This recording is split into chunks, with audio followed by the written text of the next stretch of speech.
చాలా మంది సినిమాల్లో కూడా చూస్తాం. భక్తి పురాణాల్లో కూడా చూస్తాం. భార్య వెళ్లి చాలా భక్తితో కూడి ప్రసాదం పెట్టంగానే భర్తకి మంచి మంచి జరిగిపోతాయని. అలా జరుగుతుందా ఇది కూడా? ఇది చాలా కరెక్ట్ అవసరమైన క్వెషన్ అడిగారమ్మా. మీరు ఇష్టమున్నా లేకపోయినా మీరు పంచదార నోట్లో వేసుకున్నారనుకోండి, మీకు తెలవకపోయినా మీరు కొనుక్కురాలా, ఎవరో కొనుక్కొచ్చి మీ నోట్లో పంచదార ఇస్తారు, తీగ అనిపిస్తుంది కదా. అవును. సేమ్ అంతే. అదృష్టరత్నం మీకోసం చాలామంది నోయిడాలో వాళ్ళ దగ్గర మొన్న ఒక ఆయన 72 రత్నాలు ఒక్కడే ఆర్డర్ ఇచ్చాడు.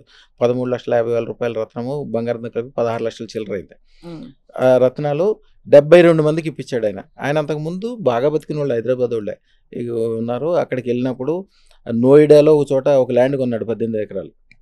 అది ఒక ఏరియాకి దగ్గరలో ఉంటుంది. అది గవర్నమెంట్ స్వాధీనం చేసేసుకుంది. స్వాధీనం చేసుకుని చుట్టూతో కంచేసి వదిలేసింది. మన దగ్గర అదృష్టరత్నం పెట్టుకున్నాక ఎన్నో తరాల నుంచి నడుస్తున్న కేసు మన తేలిపోయింది. అది ఈవేళ అది అప్పుడు ఊరి చివర, ఇప్పుడు సెంటర్, వందల వేల కోట్ల దాని ఆస్తి, దాని ఖరీదు. ఏమాత్రం శ్రమ లేకుండా ఇవ్వటమే కాకుండా ఇన్ని రోజుల పాటు గవర్నమెంట్ నువ్వు దగ్గర ఉంచుకున్నందుకు గవర్నమెంట్ నువ్వు కూడా పెనాల్టీ కట్టమని గవర్నమెంట్ కూడా పెనాల్టీ ఇస్తుంది కోర్టు.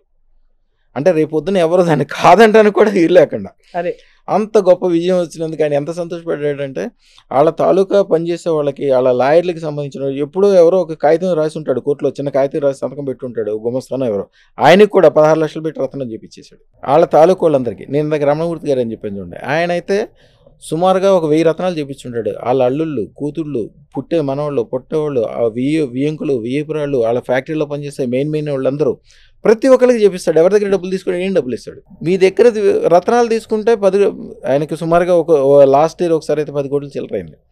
మీ దగ్గర ఎంత ఖర్చు పెడితే దానికి నాకు 100 రెట్లు 1000 రెట్లు వస్తుంది.